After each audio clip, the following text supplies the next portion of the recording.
Hi hello friends, எல்லாருக்கும் வணக்கம் and welcome to our channel mom tryouts. இன்றைக்கி நம்ம சேனலில் என்ன வீடியோ பார்க்க போகிறோம் அப்படின்னு கேட்டிங்கன்னா, கிச்சனோட டீப் க்ளீனிங் வீடியோ தான் பார்க்க போகிறோம். நான் என்னோடய கிச்சனை டீப் க்ளீன் பண்ணுறதுக்கு நான் 2 days டைம் எடுத்துக்கிட்டேன். ஏன்னா நான் ஸ்ப்ளிட் பண்ணி தான் செஞ்சேன். ஒரே டேவே செஞ்சோம்னா ரொம்பவே டயர்டாகிடுவோம். அதுவும் இல்லாமல் ஆதிரனை வச்சுட்டு நான் கண்டிப்பாக பண்ண முடியாது. ஸோ ஸ்ப்ளிட் பண்ணி தான் பண்ணேன். ஃபஸ்ட்டு நான் இந்த ஷெல்ஃப் தான் எடுத்திருக்கேன். எங்கள் கிச்சனில் 2 ஷெல்ஃப் இருக்கும். இது ஒரு ஷெல்ஃபும் கவுண்டர் டாப்க்கு ஆப்போசிட்டில் ஒரு ஷெல்ஃபும் இருக்கும். இந்த ஷெல்ஃப்ஸில் நான் ஹாட் பாக்ஸு, அதுக்கப்புறமா குக்கர், இந்த மாதிரி ரேராக யூஸ் ஆகிற திங்ஸ்லாம் இங்கே வச்சுருப்பேன். கிச்சனுக்கு ஆப்போசிட்டில் இருக்கிற ஷெல்ஃப்ஸில் அந்த பருப்பு, உளுந்து இதெல்லாம் ஆர்கனைஸ் பண்ணியிருப்பேன். அப்புறம் வெசல்ஸ்லாமும் அந்த ஷெல்ஃப்லேயே ஆர்கனைஸ் பண்ணியிருப்பேன்.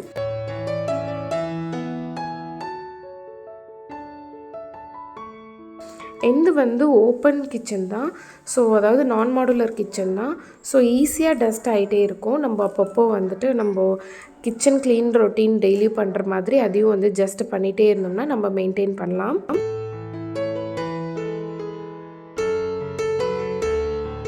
என்கிட்ட ஒரு டிஃப்ரெண்ட் சைஸஸில் ஒரு 4 ஹாட் பாக்ஸ் இருக்குது. ஸோ இது 4மே நான் யூஸ் பண்ணுவேனா அப்படின்னு கேட்டிங்கன்னா கண்டிப்பாக இல்லைங்க. ஸோ நான் ஒரு ரீசெண்ட் டேஸில் எனக்கு இது எல்லாமே தேவைப்பட்டுச்சு. ஸோ அதனால் எல்லாமே யூஸ்க்கு எடுத்திருந்தேன். இப்போ அது தேவையில்லை. ஸோ எல்லாத்தையுமே க்ளீன் பண்ணோடனே பாக்ஸ்குள்ளே வச்சு ஸ்டோர் பண்ணிடுவேன்.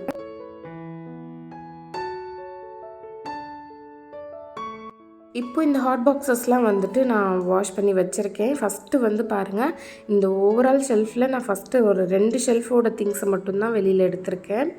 க்ளீன் பண்ணுறோன்ற பேரில் எல்லா திங்ஸுமே ஒரே டைமுக்கு எடுத்துகிட்டு அதை வாஷ் பண்ணி ஒரே டைமில் வைப் பண்ணி வைக்கணும் அப்படின்னு நினச்சோம்னா ரொம்பவே குழப்பிடுன்ற மீன்ஸ் ரொம்ப மெஸ்ஸியாக இருக்கும். அப்போ நம்மளுக்கு இன்னுமே ஒன்றும் புரியாது. ஸோ இந்த மாதிரி 2 ஷெல்ஃபாக பண்ணும்போது நம்மளுக்கு கொஞ்சம் ஈஸியாக இருக்கும். சில திங்ஸ்லாம் நான் அப்படியே பாக்ஸோடையே வச்சுருப்பேன். எப்போவுமே நான் சில திங்ஸ் ரேராக யூஸ் ஆகும் அப்படின்ற திங்ஸை பாக்ஸ்குள்ளேயே தான் வச்சுருப்பேன். வேணுங்கும் போது மட்டும் அப்படியே பாக்ஸ்லேருந்து எடுத்து யூஸ் பண்ணிவிட்டு, வேணான்னும் போது வாஷ் பண்ணிவிட்டு வைப் பண்ணி திருப்பியும் பாக்ஸ்குள்ளேயே வச்சுருவேன். இது கண்டிப்பாக ஒரு பெஸ்ட்டு டிப்பு. ட்ரை பண்ணி பாருங்கள். ஸோ தட் நம்ம வாஷ் பண்ணும்போது ரொம்ப ஸ்ட்ரெயின் பண்ணி வாஷ் பண்ணணுன்ற அவசியமே கிடையாது. நம்ம லைட்டாக வாஷ் பண்ணாலே போதும், நம்மளுக்கு க்ளீனாக இருக்கும்.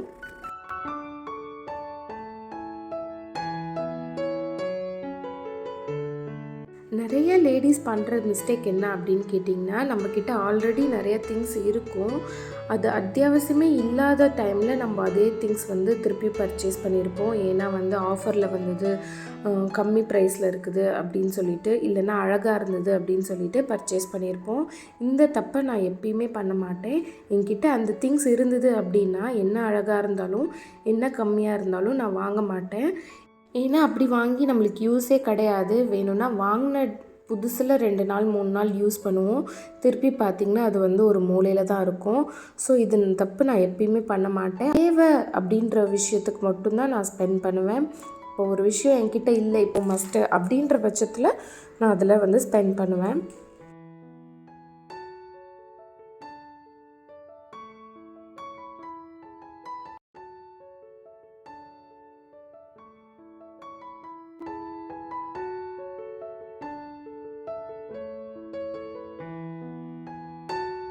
இந்த டிஷ்ஷஸ்லாம் பார்த்திங்கன்னா என்னோடய ஃபேவரட்டான செட்டு. ஸோ இதில் செட் ஆஃப் 3 வரும் டிஃப்ரெண்ட் சைஸஸில். ரொம்ப பெருசு, மீடியம், ரொம்ப சின்னது அப்படின்னு சொல்லிட்டு 3மே பார்க்குறதுக்கு இதே மாதிரி தான் இருக்கும். ஸோ ரொம்பவே நல்லாயிருக்கும். நம்ம ஒரு ஃபேமிலியாக கெஸ்ட்டாக யாராவது வராங்க அப்படின்னா இதை நான் யூஸ் பண்ணிக்குவேன். சில டைம் நம்மளுக்கே யூஸ் பண்ணணும்னு தோணும்போது இதை மாதிரி எடுத்து யூஸ் பண்ணிக்குவேன். அப்போது ஜக்ஷுக்கெலாம் ரொம்ப ஹாப்பியாக இருக்கும் இந்த மாதிரி எடுத்து சர்வ் பண்ணும்போது. அம்மா இது மாதிரி டெய்லி வைங்கம்மா அப்படின்னு சொல்லுவாள். ஸோ நான் எனக்கு இன்ட்ரெஸ்ட் இருக்கிற வரைக்கும் கொஞ்ச நாள் அதை மெயின்டைன் பண்ணிவிட்டு, வேண்டான்னு தோணும்போது எடுத்து திருப்பியும் பாக்ஸ்குள்ளே வச்சுருவேன்.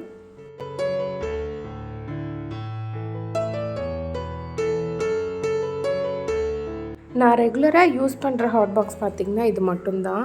ரைஸாக இருந்தாலும் சரி, இட்லி, தோசை எதாக இருந்தாலும் இது தான் வச்சு யூஸ் பண்ணிக்குவோம்.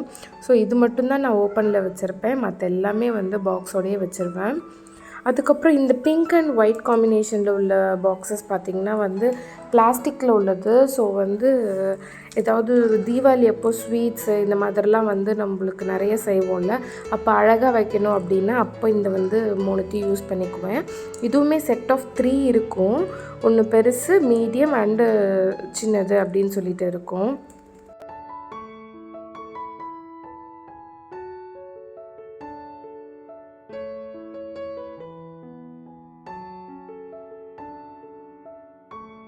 ஃபைனலாக பார்த்திங்கன்னா எல்லாமே வந்து வாஷ் பண்ணி க்ளீன் பண்ணி அதோட பாக்ஸில் வச்சாச்சு. இப்போ நான் வந்து எல்லாமே அந்த ஷெல்ஃபில் வந்து ஆர்கனைஸ் பண்ண போகிறேன்.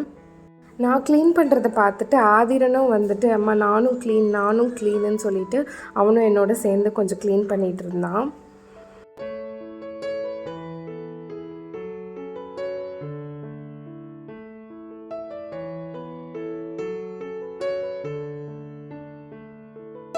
இந்த ஷெல்ஃபில் ஃபஸ்ட்டு 2 ரோ மட்டும் க்ளீன் பண்ணியாச்சு.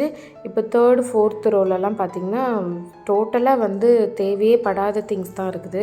ஏன்னா அப்பப்போ பார்த்திங்கன்னா இந்த பிளாஸ்டிக் பாக்ஸஸ்லாம் வந்துட்டு நம்மள்ட்ட சேர்ந்துட்டே இருக்கும். பிரியாணி, ஐஸ்கிரீம் பாக்ஸ் இந்த மாதிரி வந்து ஏதாவது ஒரு பாக்ஸ் வந்து நம்மளுக்கு ஆட் ஆகிட்டே இருக்கும்.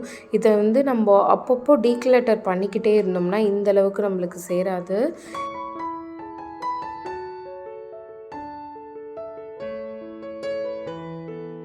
இந்த ஷெல்ஃபை க்ளீன் பண்ணுறதுக்கே பார்த்திங்கன்னா கிச்சன் தலைகீழ ஆகிடுச்சு.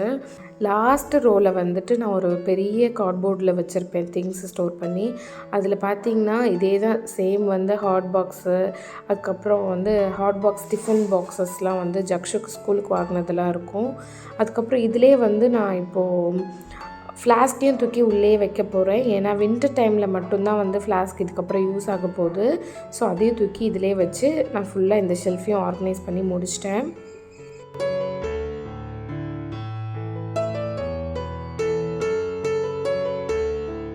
அந்த பெரிய பாக்ஸ் வந்து எல்லாமே ஸ்டோர் பண்ணியிருந்தது வந்து இந்த ஷெல்ஃபோட லாஸ்ட் ரோலே தான் வச்சுருப்பேன். வேணுங்கும் போது எடுத்துக்கலாம் அப்படின்னு சொல்லிட்டு.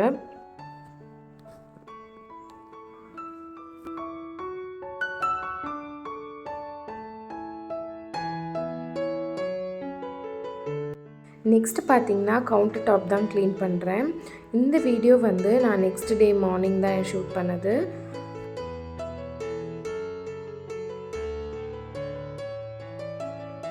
என்னோடய கவுண்டர் டாப் பார்த்திங்கன்னா ஒரு எல் ஷேப்பில் இருக்கும். நல்ல ஸ்பேஷியஸாகவே இருக்கும்.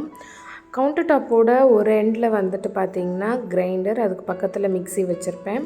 அதுக்கப்புறம் கொஞ்சம் ஸ்பேஸ் இருக்கும். அதுக்கப்புறம் அடுப்பு பார்த்திங்கன்னா வந்து கிழக்கு பார்த்து வச்சுருந்துருப்பேன். அந்த அடுப்பு பக்கத்தில் வந்து ஒரு கார்னர் ஸ்பேஸ் இருக்கும். அந்த கார்னர் ஸ்பேஸில் வந்துட்டு ஒரு சின்ன ட்ரே வச்சு ஆயில்ஸு, நைஃபு, அதுக்கப்புறம் வந்து குக்கர் விசில்ஸ்லாம் வந்து அந்த ட்ரேயில் வச்சு ஸ்டோர் பண்ணியிருப்பேன்.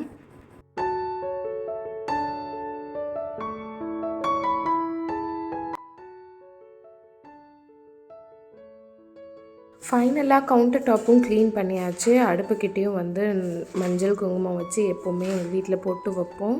இது வந்து எங்கள் மாமியார் வீட்டுக்கு வந்ததுக்கப்புறமா நான் தெரிஞ்சுக்கிட்ட விஷயம். இதையும் நான் வந்துட்டு ஃபாலோ பண்ணிகிட்டு இருக்கேன்.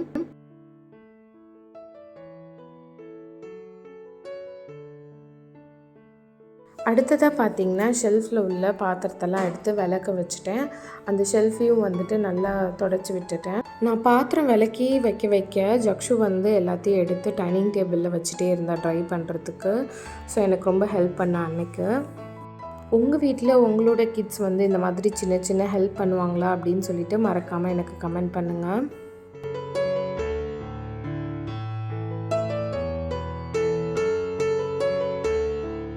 பாத்திரம் நல்லா காஞ்சக்கப்புறம் நம்ம ஒரு துணியில் வந்து நல்லா தொடச்சிட்டு வச்சோம் அப்படின்னா அந்த பாத்திரம் வந்து நல்ல ஒரு ஷைனிங்காகவே இருக்கும். கிச்சன் டீப் க்ளீன் பண்ணும்போது பாத்திரத்தை எல்லாமே விளக்கணும் அப்படின்றது கண்டிப்பாக அவசியம் கிடையாது. ஏன்னா வந்து நம்ம ரெகுலர் யூஸில் தான் இருந்துகிட்ருப்போம், டெய்லியும் வந்து சமைச்சிட்டு இருந்திருப்போம். ஸோ எல்லாமே அப்பப்போ வந்து வாஷ் பண்ணி தான் வச்சுருப்போம். பர்டிகுலராக நான் ஏன் எல்லா பாத்திரமும் விளக்குறேன் அப்படின்னு கேட்டிங்கன்னா, இப்போ ரீசெண்டாக தான் சம்மர் வெக்கேஷனுக்கு அம்மா வீட்டில் போயிட்டு ஸ்டே பண்ணிவிட்டு வந்தோம். ஸோ இந்த லாங் கேப்பில் வந்து ரொட்டீனாக வந்து குக் பண்ணாதனால எல்லாமே டஸ்ட்டாக இருந்தது. இதே வந்து மாடுலர் கிச்சனாக இருந்தால் இந்த பிரச்சனை கிடையாது. ஸோ நம்ம அந்த ஸ்பைசஸ் வச்சுருந்த பாக்ஸஸ்ஸு அந்த மாதிரி பவுல்ஸ்லாம் மட்டும் நம்ம க்ளீன் பண்ணால் போதும். இப்போ இது ஓப்பன் கிச்சன்றதுனால மட்டும் நம்ம எல்லாமே க்ளீன் பண்ணுற மாதிரி இருக்குது. ஒரு 1 வீக் நம்ம வந்து வெளியில் போயிட்டு வந்தோம்னா கூட ஃபுல்லாக கம்ப்ளீட்டாக க்ளீன் பண்ணால் தான் நம்ம வந்து ரெகுலராக யூஸ் பண்ணுறதுக்கு நல்லாயிருக்கும்.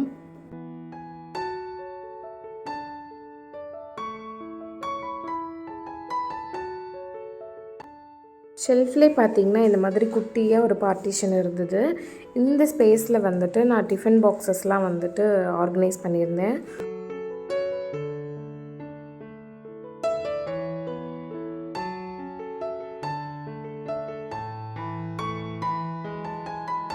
அடுத்ததாக பார்த்திங்கன்னா இந்த பிளேட் ஸ்டாண்ட் வந்து எனக்கு ரொம்பவே ஆர்கனைஸ் பண்ணுறதுக்கு யூஸ்ஃபுல்லாக இருக்கும்.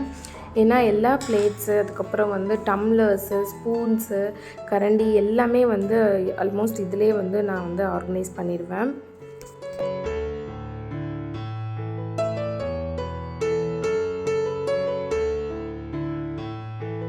நான் வேலை பார்த்துட்டு இருக்கும்போதே பார்த்திங்கன்னா சடனாக வந்து செம்ம மழை பெஞ்சிச்சு.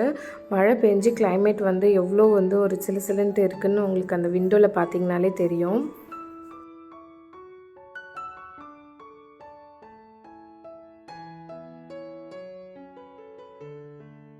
நான் எப்போவுமே பார்த்திங்கன்னா மினிமமாக தான் வந்து கிச்சனில் வந்து பாத்திரம்லாம் யூஸ் பண்ணுவேன். ஸோ எல்லாமே வந்து மேலே வச்சுருக்கேன். எனக்கு என்னென்ன தேவைப்படுதோ அந்த பாத்திரம் மட்டும்தான் என்கிட்ட வந்து ரெகுலர் யூஸில் இருக்கும். கவுண்டர் டாப்க்கு கீழெல்லாம் வந்து பார்ட்டிஷன்ஸ் கொடுத்துருப்பாங்க ஷெல்ஃபில்.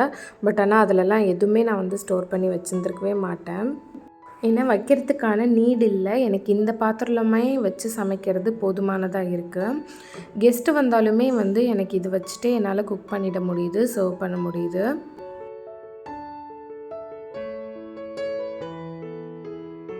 அதுக்கப்புறம் அடுப்புக்கு ரைட் சைட்லேயே வந்துட்டு மேலே ஒரு 2 லாஃப்ட் கொடுத்துருப்பாங்க. ஸோ அதிலெல்லாம் தான் நான் வந்து ஸ்பைசஸ்லாம் வந்து ஸ்டோர் பண்ணி வச்சுருப்பேன் பாட்டில்ஸில். ஸோ இதையும் எனக்கு ரொம்பவே யூஸ்ஃபுல்லாக இருக்குது, கன்வீனியண்ட்டாக இருக்குது. குக் பண்ணும்போது நின்ன பிளேஸ்லேருந்தே வந்து நம்ம ஸ்பைசஸ்லாம் எடுத்து சட்டுன்னு குக் பண்ணால் ஃபாஸ்ட்டாகவும் இருக்குது, ஈஸியாக பண்ண முடியுது.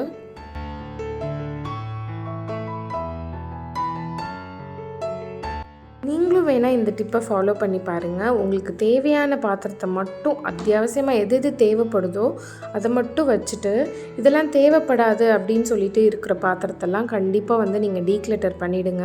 எல்லா பாத்திரத்தையும் வச்சுட்டு நம்மளுக்கு ஆர்கனைஸ் பண்ண முடியாமல் வந்து மெஸ்ஸியாக ஆகிறதே இதுதான் மெயின் ரீசனே. நான் இது மாதிரி தான் வந்து எனக்கு கல்யாணம் ஆன டைம்லேருந்தே ஃபாலோ பண்ணிகிட்ருக்கேன்.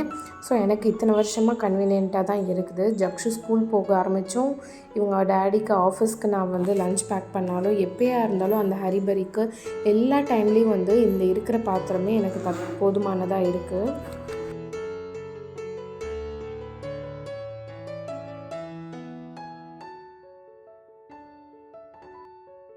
ஆல்மோஸ்ட் நான் வந்து ஓவராலாக முடிச்சிட்டேன் அப்படின்னு சொல்லிட்டு நான் நினைக்கிறேன். இன்னும் வந்து இந்த குப்பையெல்லாம் கூட்டி அள்ளி மாப் போட்டேன்னா வந்து கம்ப்ளீட்டாக முடிஞ்சிருச்சு.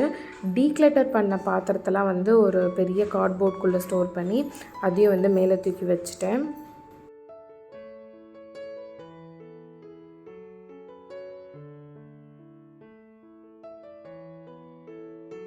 ஃபைனலி கிச்சனை ஃபுல்லாக டீப் க்ளீன் பண்ணி முடிச்சாச்சு. உங்களுக்கு நான் வந்து ஃபுல்லாக ஒரு ஓவர்வியூ உங்களுக்கு காமிக்கிறேன். எப்படி இருந்தது அப்படின்னு சொல்லிட்டு மறக்காமல் இந்த வீடியோவுக்கு கமெண்ட் பண்ணிவிடுங்க. நான் வந்து கொஞ்சம் பாட்டில்ஸில் வந்துட்டு ஸ்பைசஸ்லாம் வந்து ஆர்கனைஸ் பண்ணியிருப்பேன். ஏன்னா வந்து 1 மந்த்தாக யூஸ் பண்ணாததுனால நிறைய வந்து முடிஞ்சது இருக்குது. ஸோ அதெல்லாம் வந்து வாங்கி ரீஃபில் பண்ணிட்டு தான் இனிமேல் வைக்கணும். அதே மாதிரி என்னோடய கவுண்டர் டாப் பார்த்திங்கன்னா வந்துட்டு ஃப்ரீயாக இருக்கணும் அப்படின்னு சொல்லிட்டு தான் எனக்கு பிடிக்கும். கச்சன்ட்டு திங்ஸ் வச்சு டம்ப் பண்ண வந்து எனக்கு பிடிக்காது. ஸோ அடுப்பு பக்கத்தில் வந்து அந்த கார்னர் ட்ரே ஆயிலெலாம் வச்சுருப்பேன். அதே இந்த லாஸ்ட்டில் பார்த்திங்கன்னா வந்து கிரைண்டர், மிக்ஸி இவ்வளோ தான் இருக்கும். அப்பப்போ சமைக்கிறதும் வந்து ஒரு பக்கமாக வச்சுருப்பேன். ஸோ பார்க்க எப்போவுமே வந்து நீட்டாகவே இருக்கும். என்னோடய கிச்சன் வந்து இப்போ பார்க்குறதுக்கு நல்லா இருக்கா? உங்கள் பாயிண்ட் ஆஃப் வியூவில் வேறு என்னென்ன வந்து டிப்ஸ் இருக்குது அப்படின்னு சொல்லிட்டு எனக்கு மறக்காமல் கமெண்ட் பண்ணுங்கள். இந்த வீடியோ உங்கள் எல்லாருக்கும் பிடிக்கும் அப்படின்னு சொல்லிட்டு நான் நம்புகிறேன். இந்த வீடியோ பிடிச்சிருந்துச்சுன்னா மறக்காமல் லைக், ஷேர் அண்ட் சப்ஸ்கிரைப் பண்ணிவிடுங்க. கூடவே இருக்க பெல் ஐக்கானையும் கிளிக் பண்ணிவிடுங்க. தேங்க்ஸ் ஃபார் வாட்சிங்.